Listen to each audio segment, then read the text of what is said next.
The tires hit the gravel hard as I pulled off the highway, and the sound felt louder than it should have in the fading light. The wind had picked up, dragging long waves of dead leaves across the road, whispering through the branches like they knew something I didn't. Ohio in late November doesn't soften its blows, it tells the truth straight to your face. I hadn't been back in years, but the land remembered me. The rusted mailbox leaning to one side, the split-rail fence sagging under its own weight, the porch swing shifting on its chains even when the air stood still. Everything looked just enough out of place to unsettle a man. Not wrong. Just changed. Changed in a way you feel before you understand. The house glowed faintly through the windows, but the warmth didn't reach the yard. Shadows pulled long across the grass, stretching from corners I didn't recognize. Someone had replaced the porch bulbs. Their harsher light hit the siding in a way that made the place look older than it was. I killed the engine and listened to the ticking metal cool in the cold air. In the distance, a dog barked once and stopped abruptly like it had been silenced. Something inside me tightened. I told myself I had come home for a meal, just Thanksgiving, nothing more. But the house didn't look like it was preparing for a holiday. It looked like it had been holding its breath for too long. And when I finally stepped out onto the gravel, I knew whatever waited for me inside wasn't going to be simple. The sky over Ohio looked heavier than I remembered. A low curtain of gray hung above the property, as if the season itself wanted to warn me that nothing would be simple this time. When I stepped out of the truck, the cold slipped into my coat and settled against my spine. It carried a faint scent of smoke from distant chimneys and something gentler, almost like the memory of my mother walking down the porch steps, with her hands tucked into that old wool shawl she favored every November. I stood beside the truck, a moment longer than I needed, letting the quiet sink in. 3 years. It hit me harder out here than it ever had on the road. 3 years since I had turned my back on this place after one argument too many with my father. 3 years of believing I had time. Enough time to repair what I had broken. Enough time to come back when things felt less complicated. Time is a liar when a man is aging faster than you expect. I walked toward the porch. The boards creaked under my boots. Dad had rebuilt that porch himself the year I came home from the army, sanding every plank until it felt like glass. Now the wood felt softer and worn. The swing on the far end moved with the wind, its slow rhythm almost human. It looked as if someone had just stood up from it. Ben opened the screen door. He stared at me for a second, his expression tight. He stepped out and nodded once, and his voice barely rose above the wind when he said he did not expect me this early. He looked older, sharper around the edges the way a man looks when he spends too many hours carrying more weight than he can admit. Melissa appeared behind him, her arms folded across her chest, and her eyes flicked over me as if she were checking something off a mental list. She greeted me, but her tone held a soft caution. It was the kind of caution that lets you know the house has changed even before you step inside. When I walked through the door, the air inside felt different. My mother's scent was gone. Her candles, the ones she lit every holiday season, had been replaced with something sharper, something that did not belong to this family. The pictures she hung with such care had vanished, leaving pale squares on the walls where color had once been. Furniture had shifted into unfamiliar places. Even the way light entered the room felt altered, as if the house was trying to hide corners that used to comfort us. At the end of the hall, I saw it. Dad's study. The door closed. A key left in the lock. When I was growing up, that room was the heart of the house. He always kept it open. I would walk in after school and find him repairing a watch or polishing one of his old tools. Seeing it closed now felt like discovering a window boarded shut. Dad came from the kitchen when he heard me. He moved slower than I remembered. His shoulders curved inwards, and his sweater hung loose on him. When he reached me, he smiled, and his arms wrapped around me with the same clumsy warmth he had always shown. For a moment, the years fell away, and I felt like his son again, instead of a stranger returning out of guilt. He made coffee and placed a cup in front of me. I watched his hands. They shook slightly when he set the mug down. He asked if I remembered the combination to Mom's safe, and his eyes shifted away before I could answer. He mumbled something about the weather, then asked if the drive had been long. His words felt like a curtain drawn across something he did not want me to see. I told him Evan was not coming home this year. His face lowered just a little. He said he understood. I knew he did. He had spent most of his life trying to understand the gaps between fathers and sons. I could feel the pull of those same gaps inside my own chest. Ben and Melissa came in with grocery bags. They moved quickly, whispering to each other in tones too soft for me to catch. Melissa walked past without looking at me. Something in her stride felt defensive, like someone guarding a territory they had already claimed. A knock sounded at the front door. Mrs. Whitaker stepped in, wrapped in a thick coat with a knitted hat pulled low on her forehead. She smiled when she saw me, and there was real warmth in it. She touched my arm and said it was good to have me home. Her voice lowered when she mentioned strange visitors coming by the house. She said it with the hesitance of someone who did not want to alarm me, but felt she needed to. When she left, I noticed Dad standing by the study door again. His hand rested on the knob for a brief moment. Not long enough to open it, just long enough for me to see he was thinking about something inside that room. He stepped away without saying a word. As he walked toward his bedroom, I saw a faint scratch along the floorboards near the study, a thin mark that curved strangely like something heavy had been dragged across the wood. I bent down, touched it with my fingertips, and felt the dust settle back over it. Someone had moved something sizable in or out of that room. Recently. Dad paused by his door and looked back at me. His voice was tired when he said that we would talk later. Then he disappeared into the quiet of his room. My phone buzzed. Evan's name lit the screen. His voice carried the distance between us. He told me he could not make it home this year. Work had piled up. Timing was bad. He sounded apologetic, though not enough to hide the truth that the gap between us had grown too wide.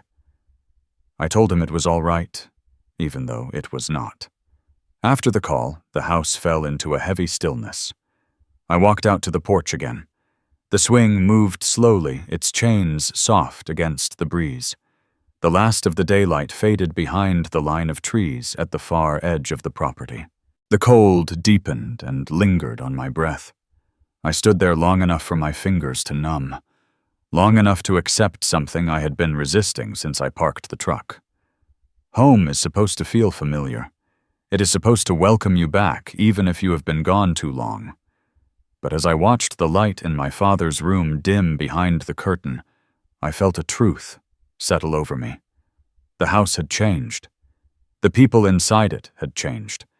And whatever had been kept quiet these past 3 years was waiting for me in the shadows of this place. I did not know what I was stepping into, only that it was already too late to turn back. The sound of chairs scraping across the floor greeted me when I stepped back inside. The kitchen felt warmer than the rest of the house, yet there was no real warmth in the faces moving around the table. Steam curled from the turkey in quiet ribbons. The light above us flickered gently, the kind of soft pulse that made the room feel smaller, more contained. Everyone kept themselves busy as if purposefully avoiding the silence that stretched between us. Ben carried the turkey to the table. His hands trembled the slightest bit, and when he set the platter down, he let out a breath he seemed unaware he was holding. Melissa followed closely behind him. She smoothed her palms over every dish, aligning utensils, straightening napkins, touching everything as though she needed to claim the space. She avoided my eyes, though I caught her glancing in my direction more than once. Dad arrived last. His steps were slow and deliberate, and he lowered himself into his chair with the determination of a man who refused to show how much effort it took. He gave me a faint nod. I reached to pass him the bowl of potatoes, and in the moment our hands brushed, I felt the tremor running through him. He pulled back slightly and whispered that he was all right. I knew he was not. We began eating. The scrape of forks and the soft clink of silverware became the only rhythm in the room. No one seemed to want to speak. I watched the light change on their faces. The tension moved between us like an invisible thread. Chloe, sweet and unaware of the undercurrent, broke the quiet. She asked if I wanted another roll, then added that Aunt Melissa said Grandpa had signed new papers. Her voice was light innocent, and it cut straight through the room like a blade. The table froze. Ben paused halfway out of his seat.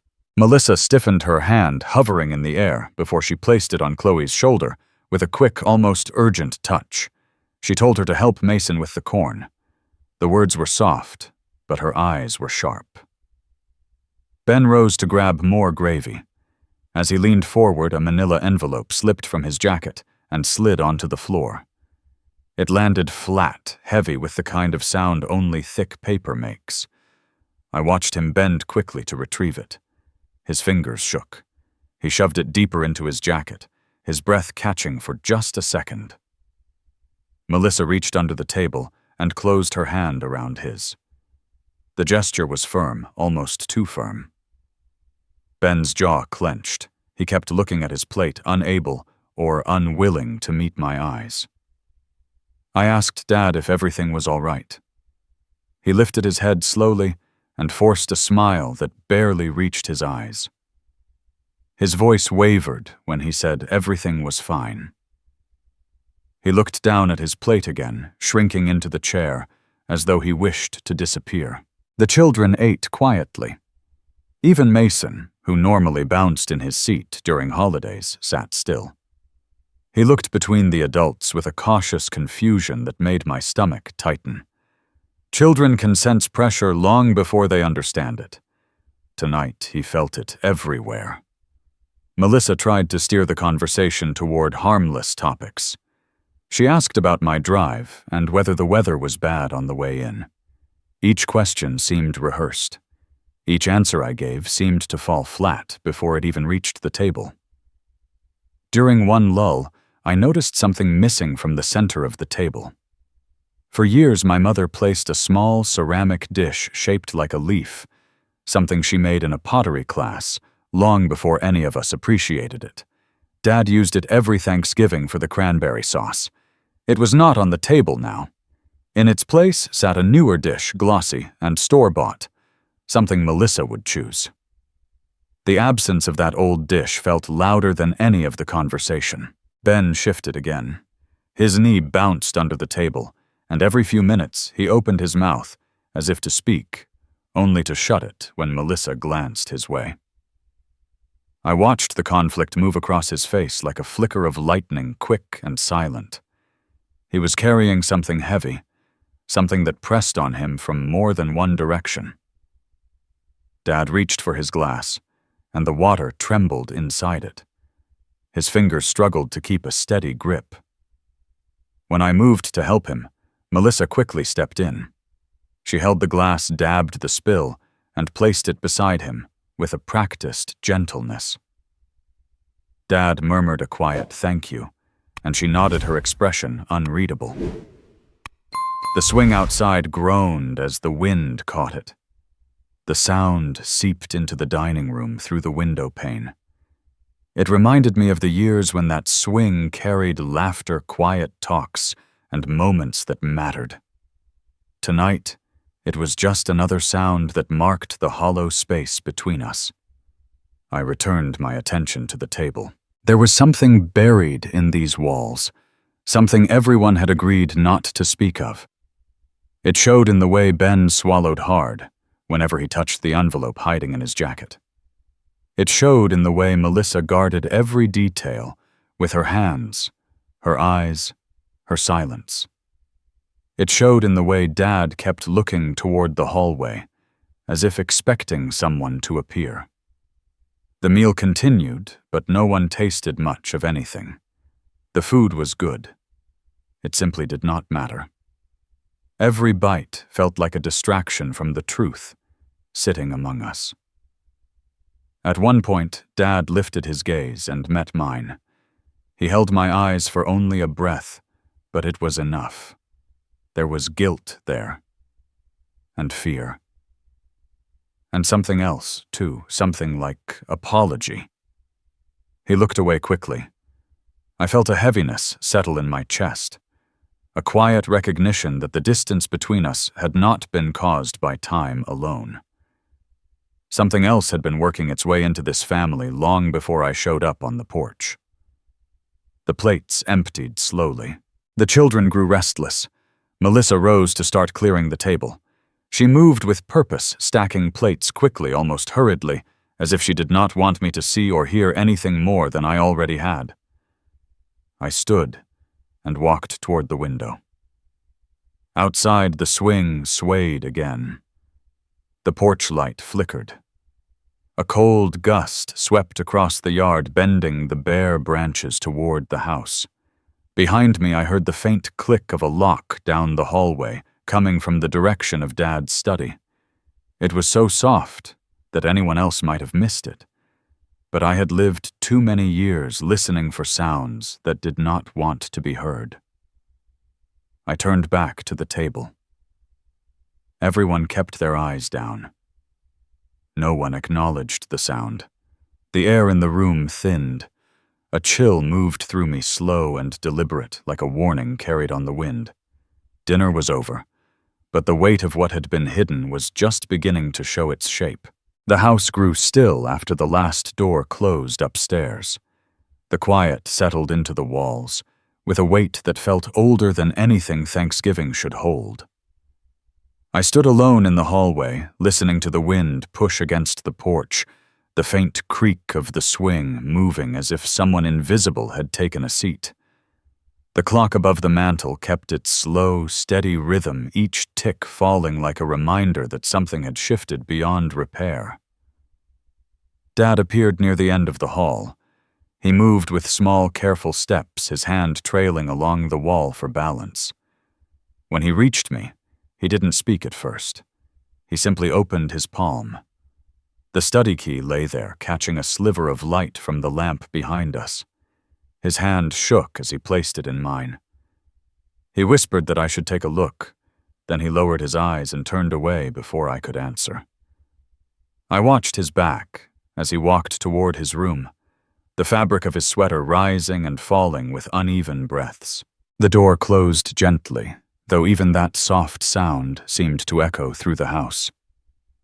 I stood there for a moment, letting the cold draft from the window settle across my shoulders. The key felt heavier than it should.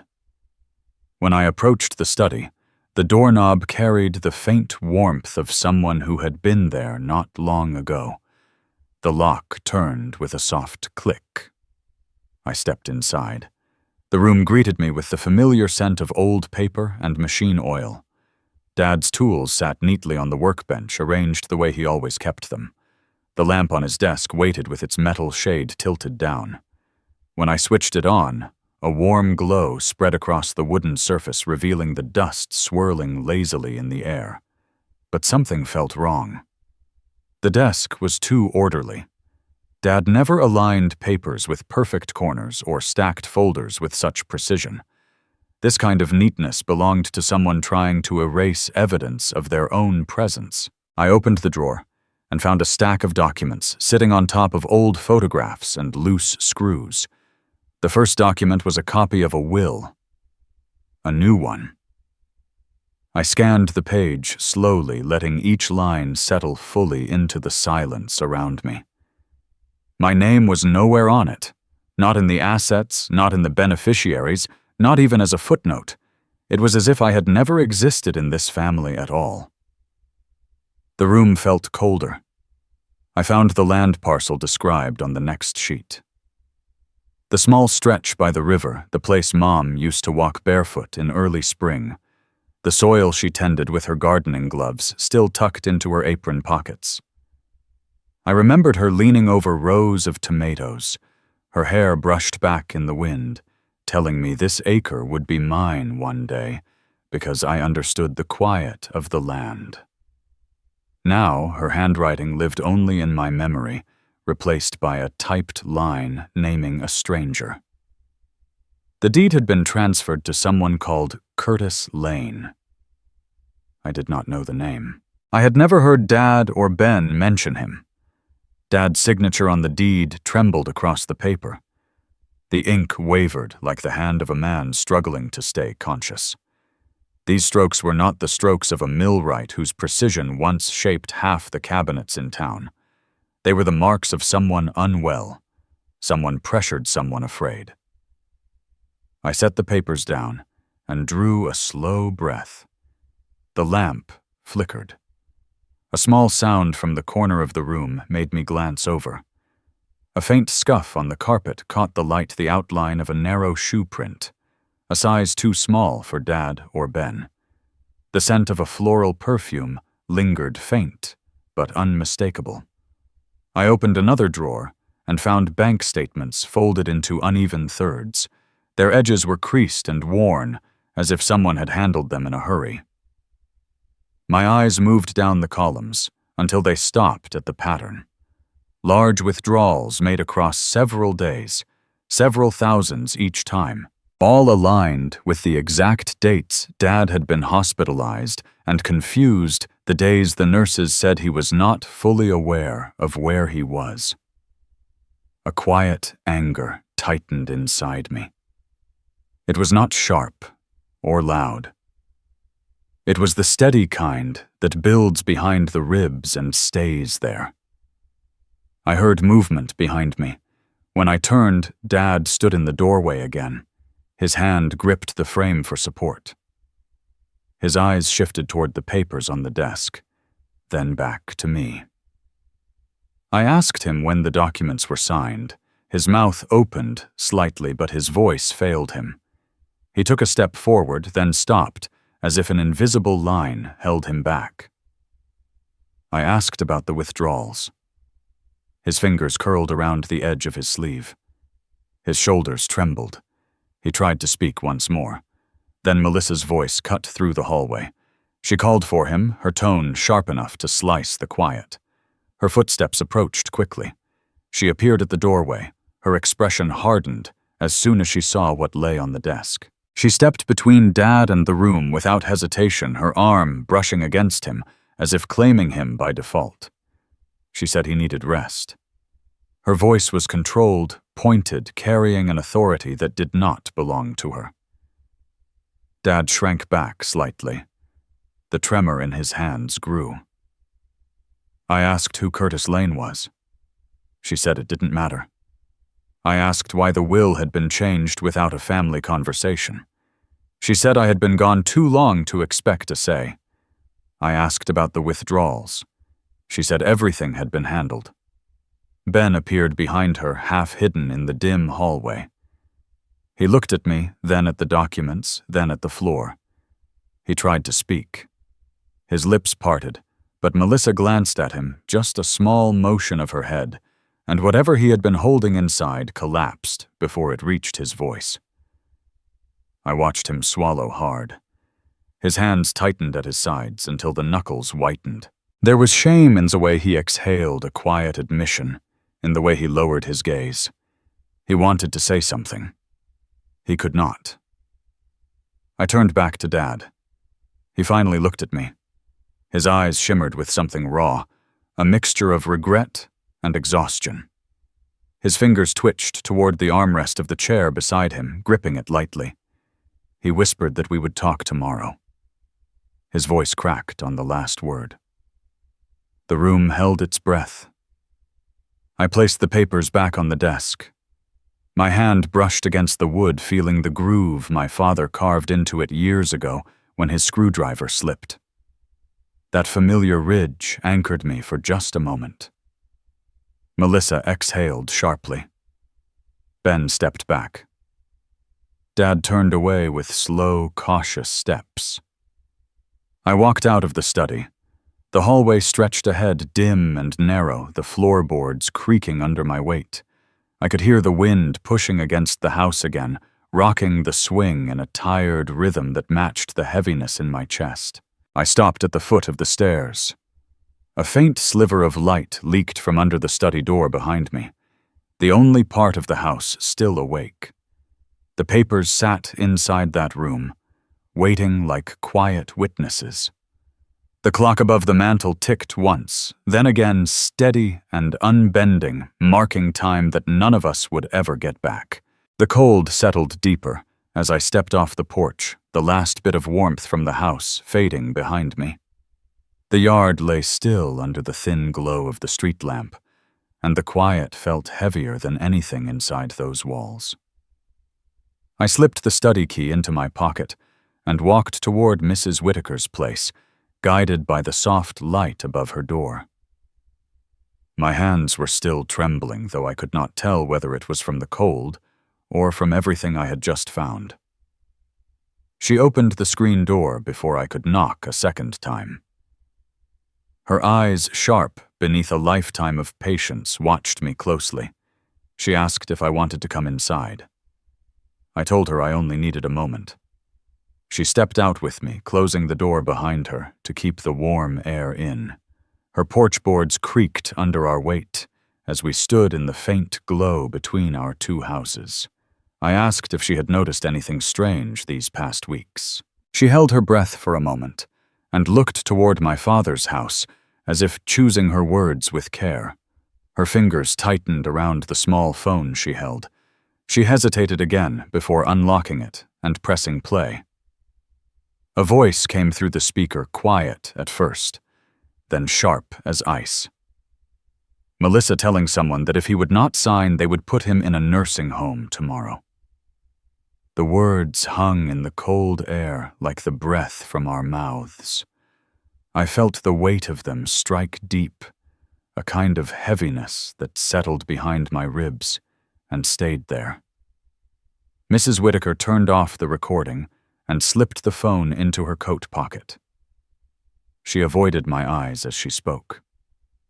She said she had seen people around the house late at night. A tall man she thought she recognized from a contractor's truck, a younger woman carrying papers. They went inside close to midnight, and the study light stayed on long after. She admitted she had not been sure what to do. She did not want to accuse anyone without proof. She said she wished she had called me sooner. I thanked her quietly. She placed a hand on my arm, her fingers light but steady. She said Rob had not looked himself for months, and she had been worried someone was taking advantage of him. There was a tremor in her voice when she said she saw my mother in my face tonight.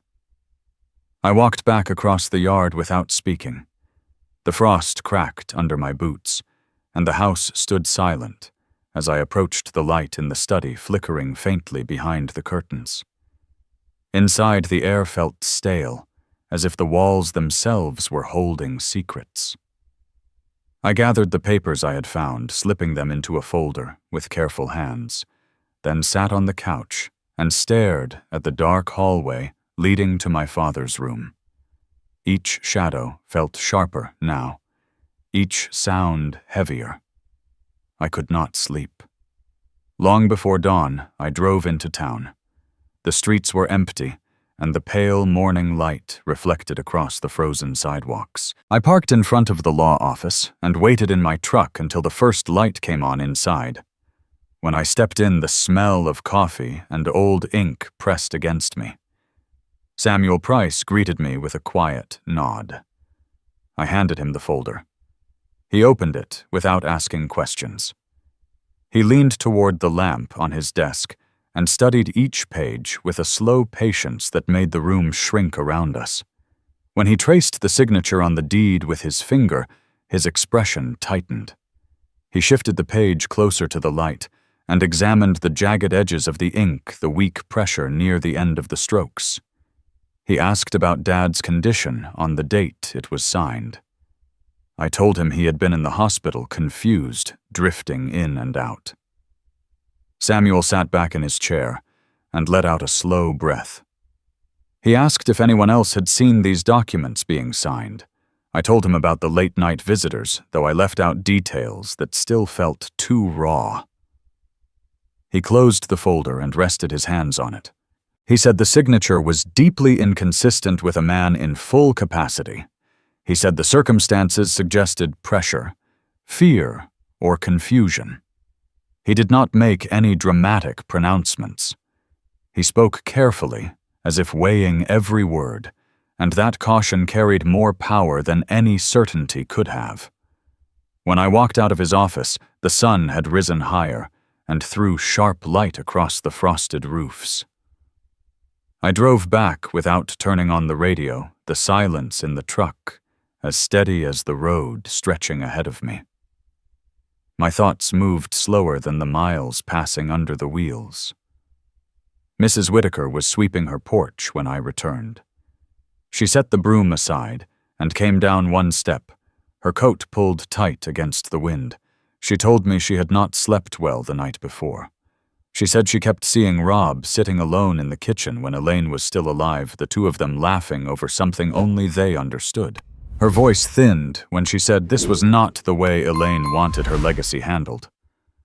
I nodded, but did not trust myself to speak.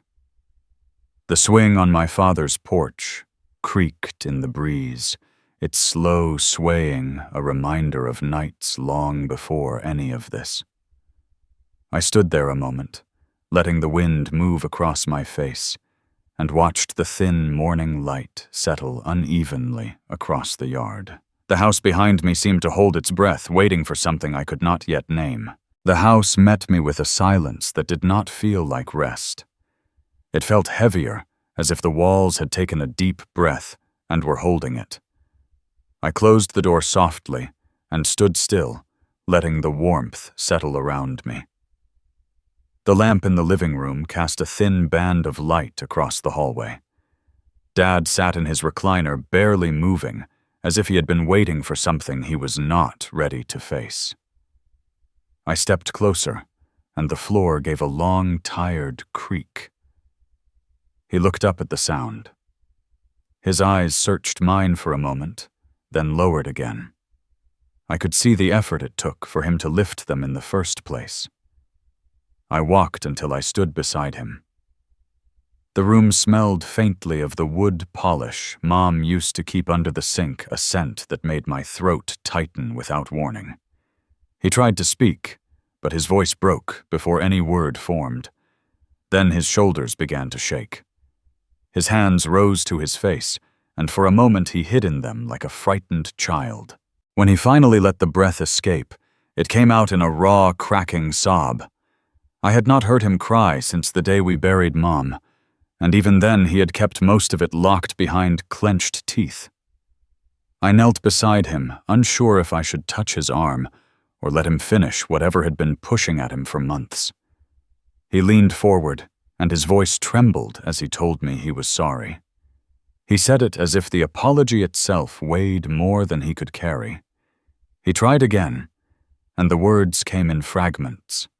He said Melissa had come to the hospital when he could hardly stay awake. He remembered the fluorescent lights flickering above him and a pressure in his head that made the room tilt. He said he heard her mention Ben losing the house. He heard her say it in a way that left no space for questions. He said his vision blurred when she handed him a pen. He could not remember who else was in the room. He only remembered the fear sitting in his chest like a stone. He pressed his fingers to his forehead, as if the memory still hurt. He whispered that he did not know what he signed. He remembered the paper being slid toward him, the weight of Melissa's hand on his shoulder, and the coldness that spread down his spine when she mentioned a nursing home again. He said he had seen too many old mill workers end up in places where their eyes no longer held anything familiar. He said, after your mother passed, I could not stand the thought of ending up alone in a place like that. His voice wavered on the word alone. I felt my jaw tighten and loosen again in a slow rhythm. Part of me wanted to tell him he should have called me. Another part knew that fear does not follow reason. Fear takes hold and convinces even strong men that silence is safer. I asked him about the safe. He closed his eyes and nodded. He said he had moved it because he was afraid Melissa would find the letter my mother left for me. He said, your mother asked me to keep it safe for you and I could not let it disappear. His voice shook harder on my mother's name, and he bit down on his lip as if the memory itself hurt. A wave of grief rolled over me, sharp and slow. I turned my head slightly to keep him from seeing my eyes. I remembered him teaching me to split wood on cold mornings when I was 12. I remembered the steady rhythm of his swings, the sound of the axe hitting grain, the way he carried everything on his shoulders, as if nothing could break him. Now his hands trembled, even as they rested in his lap. He apologized again. He said he never wanted to take anything from me. He said he was too afraid, and too tired, and too alone to think clearly. Each sentence came out softer than the one before. I felt the weight of them settle somewhere deep in my chest. My breath caught for a moment and I had to look away. I asked him if Melissa had threatened him again after the hospital. He hesitated, then nodded once. He said she brought up the nursing home more than once, and each time she said it, he felt smaller than the time before. He said she talked fast like someone who had already decided what would happen. He said he knew he should not have listened, but he did not have the strength to fight her. I leaned back on the floor and placed my hands on my knees. The room seemed to shift slightly. The lamp hummed faintly and dust floated through its light in slow, drifting shapes. I could hear Dad's uneven breathing behind me, each inhale unsteady. My anger had melted into something quieter, something heavier, something harder to shake. He whispered that he should have called me. I did not answer, not right away. The truth was, I had spent years drifting in and out of this house, never staying long enough to see the cracks forming.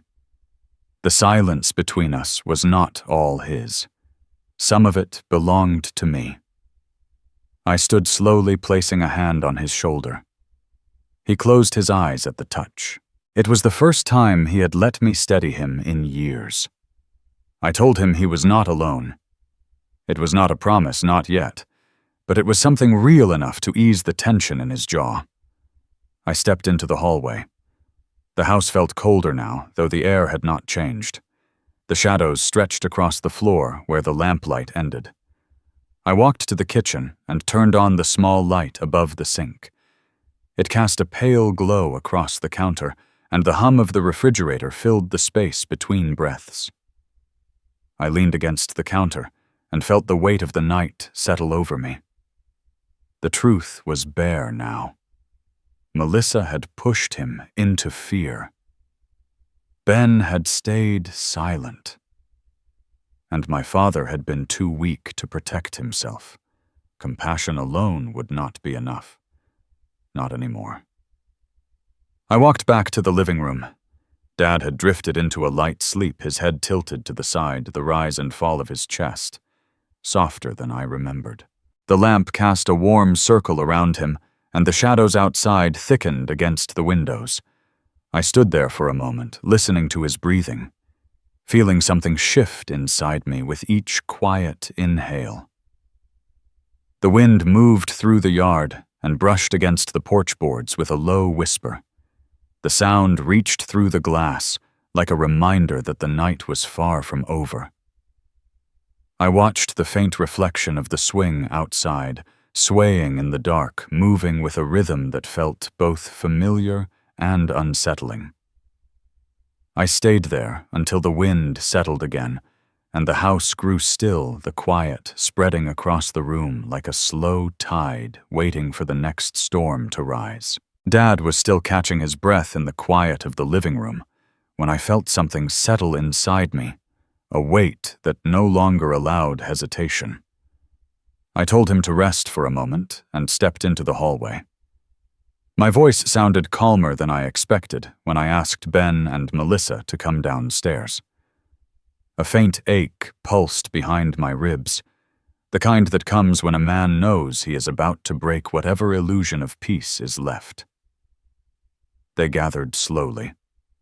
Ben moved with small, uncertain steps and stayed near the doorway, as if unsure he had the right to stand any closer. Melissa followed with her arms folded tight, chin-lifted eyes watching every corner of the room, but never settling on anyone. The lamp by the sofa threw a warm glow across Dad's face, and he looked smaller than he had earlier, almost swallowed by the cushions. I placed the folder on the coffee table and sat down. No words came at first. The heater hummed along the baseboard, and the house felt too quiet, as if every wall leaned in to listen. I could feel my pulse in my hands. I told myself to breathe, then opened the folder and let the papers speak. I played the audio recording. Melissa's voice rose out of the speaker, cold and clear. "If he will not sign, we put him in a nursing home tomorrow." The sound floated across the room like a blade. Ben stiffened beside the doorway. Dad closed his eyes and raised a shaking hand to his brow. Melissa stood still for a moment, the muscles at her throat tightening as she swallowed hard. She whispered something under her breath, maybe disbelief, maybe fear, but she did not look at me. I placed the bank statements in front of Ben. His fingers hesitated before touching the pages. He scanned the dates and numbers, and I watched his face change. His eyes lost their focus and drifted toward the carpet. He asked me when those withdrawals were made. I told him. His shoulders sagged, as if someone had taken the air out of him. I unfolded the signature analysis and set it between us. The uneven lines told a story of their own. Dad stared at them, and a soft, pained sound escaped him, almost like an apology. Melissa stepped forward then, and said none of this proved anything. Her voice wavered in the middle of the sentence. She accused us of ganging up on her. Her hands pressed tighter across her ribs' knuckles, white. She said we had no idea what she had been carrying. Attorney Price had been waiting near the corner of the room. He spoke with a steady calm that seemed to cut through the chaos. He placed the medical capacity evaluation on the table, saying Dad had not been mentally capable of making any legal decision during those days. His voice was gentle, almost quiet, but every word held weight. Ben broke first. His breath hitched, and he sat down on the edge of the coffee table, staring at the floor, as if he might fall through it. He brought both hands to his face, elbows resting on his knees. He said he never meant to hurt Dad. He said he was drowning in debt. He said he did not know how to stop once Melissa pushed him forward. His voice thinned out until it disappeared, leaving only the sound of his breathing. Melissa's reaction came sharp. She said none of us had ever accepted her. Her voice rose, cracked, rose again. She said she had done everything to protect her children. She said she had been alone in this family from the day she married Ben. Each word trembled with anger, and something more fragile beneath it, something she refused to let anyone see. She turned toward the door, breathing fast and shallow. Dad lifted his head. His voice came soft when he asked her why she frightened him. He told her he had trusted her. He said he never asked her for anything except honesty. She stopped for a moment, one hand resting on the edge of the doorway, her shoulders tight. Then she walked out without looking back. The door closed with a dull thud that spread through the house like a slow echo. Ben made a small sound, a half-sob, half-plea, but no words followed. He lowered his hands and looked at Dad, and for the first time that night he seemed stripped of everything except regret. Dad watched him in silence, sadness drawing deep lines across his face. There was no anger, only a tired disappointment that carried years of unspoken hopes. Price gathered the papers and told us quietly that the next steps would be handled in court. He nodded to me, a calm acknowledgement, then left the room with the same steady composure he had entered with.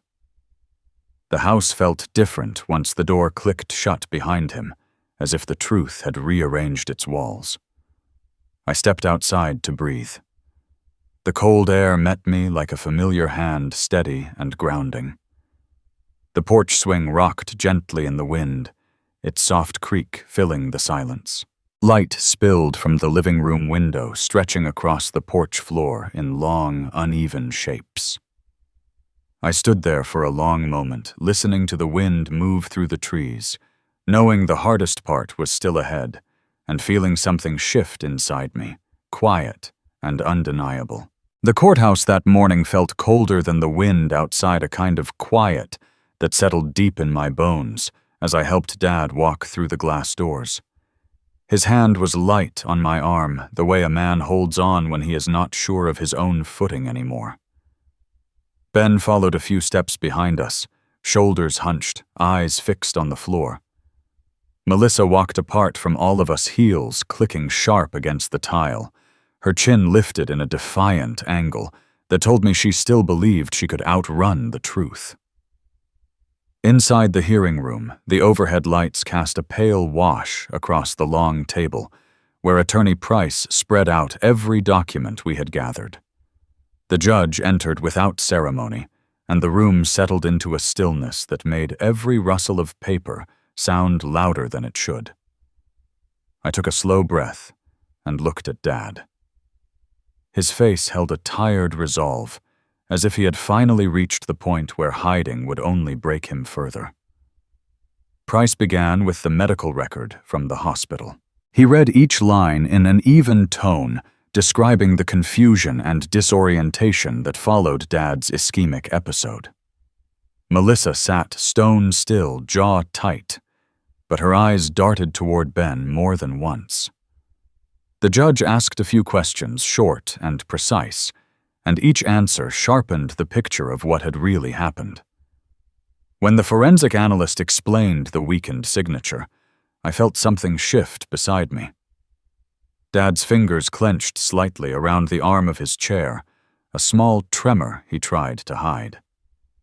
Price placed the signature comparison on the table and slid it toward the judge. The room held its breath while the judge studied the uneven strokes, the faint pressure, the strange angle. He asked Melissa when the signing had taken place. She lifted her chin and said it had happened while Dad was completely aware and that he had insisted on making changes. Her voice wavered at the end of the sentence, just enough to betray her. Price asked permission to play a short portion of the neighbor's recording. The judge nodded. The audio was faint at first. Then Melissa's voice came through, firm and cold, telling someone that if Dad refused, he would be taken to a nursing home the next morning. There was no mistaking the tone of threat. The moment it ended, the room changed. Air thickened. Silence grew heavy. Ben covered his face with both hands. I watched his shoulders shake. When he finally spoke, his voice cracked, as if something inside him had torn loose. He said he had been drowning in debt, and Melissa promised a way out that she told him it was the only chance they had. He said he knew it was wrong, but fear had kept him quiet. He looked at Dad with a pain I had not seen in him since we were boys, and whispered that he was sorry. Dad stared at him with an expression that held both love and sorrow, a look that said forgiveness might come someday, but trust would take longer. Melissa kept her eyes fixed forward. Price asked her again if she still claimed Dad had signed willingly. She exhaled sharply, shoulders tightening. For a moment, she refused to speak. Then her voice dropped into something raw and unguarded. She said she had been cornered by her own debt, that she had begged Ben to say nothing, that she never meant for it to go this far. She insisted she was trying to protect her children, not ruin our father. The words came out clipped, as if pulled from her one by one. No one answered her. Even the judge waited until the room fell quiet again before speaking. He ruled that the will was invalid. He restored the original documents. He referred Melissa to the county prosecutor for investigation under elder financial abuse, his voice steady and final. The sound of his gavel, a sharp knock on the wooden block, echoed through my chest more than my ears. It carried a sense of closure, but not peace.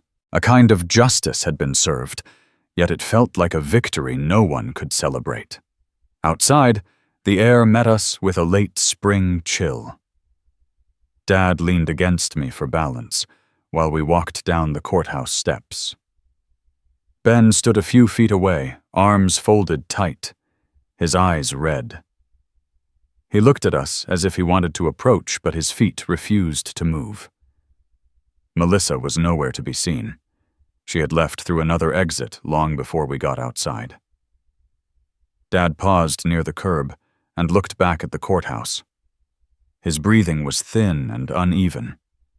He took my hand and held it with a grip weaker than I remembered. He said he felt lighter. Then he said he was not proud of the choices he had made.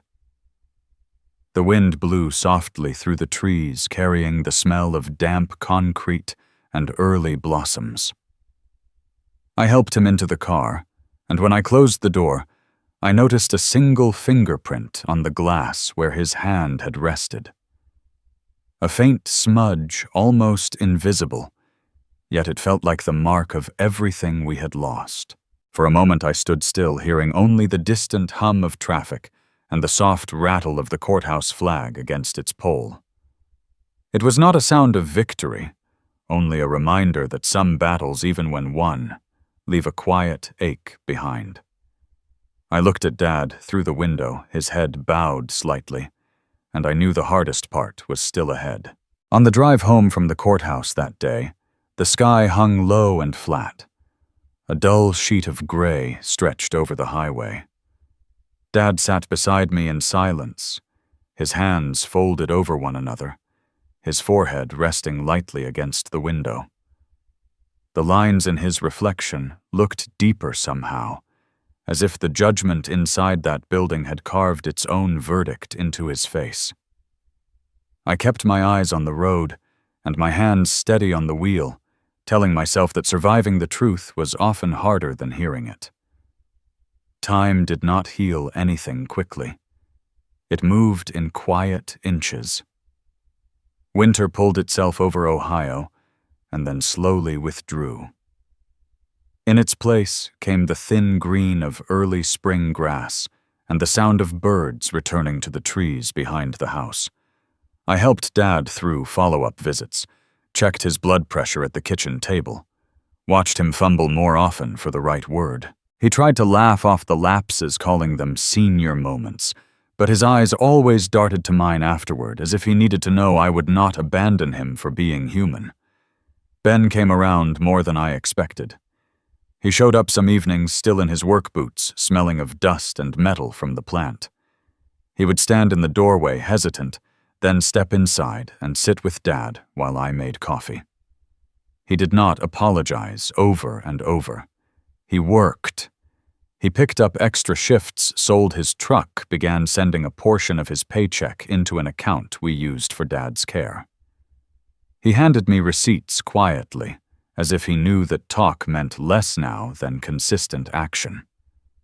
When the doctor finally said it was time to consider assisted living, Dad stared at the floor for a long moment. We were in a small exam room, the kind that smelled faintly of antiseptic and paper gowns. The doctor spoke gently about supervision, about safety, about falls and confusion. Dad listened without interrupting, his jaw tight, his hands loose at his sides. Outside in the parking lot, he stood beside the car and looked at me. "I do not want to be a burden," he said, his voice low. "You are not a burden," I told him, and for once I knew I believed my own words. "You are my father, that is all." He nodded slowly, and some of the fight left his shoulders. We both knew that letting go of the house was not surrender. It was an act of care, even if it tasted bitter.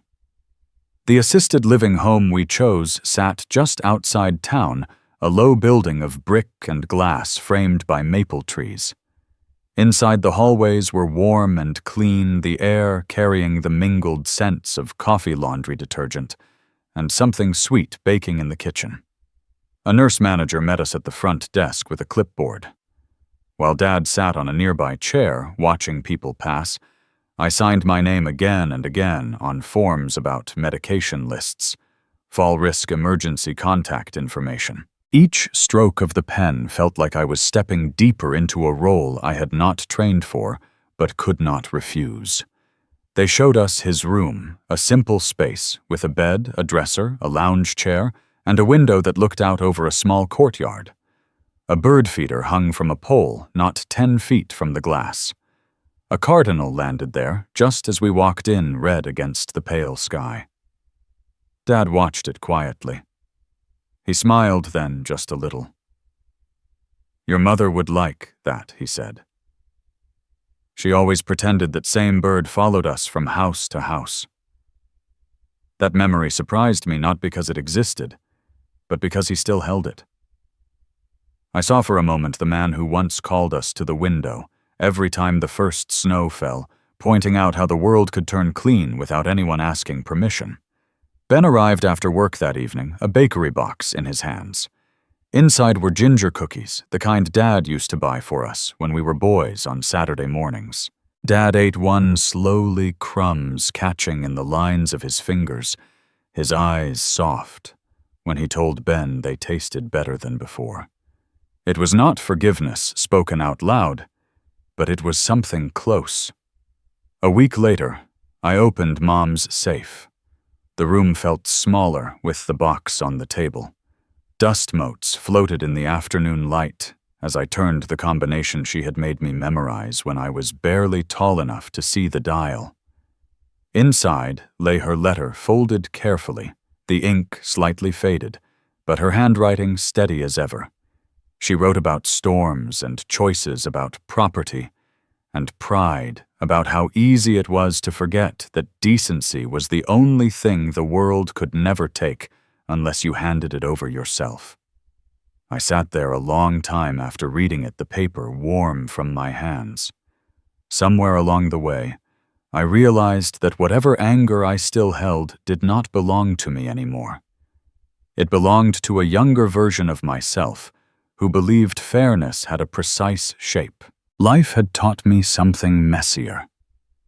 I could not fix everything, but I could choose who I became in the middle of things I could not fix. Around that time, Evan started calling more. At first, it was quick updates, how work was going, whether the apartment heat worked correctly this winter.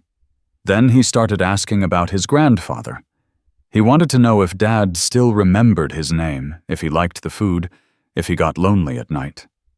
I told him the truth. Some days were better than others. Some days Dad told the same story 3 times at lunch. Some days he looked out the window and was quiet for so long it hurt to watch.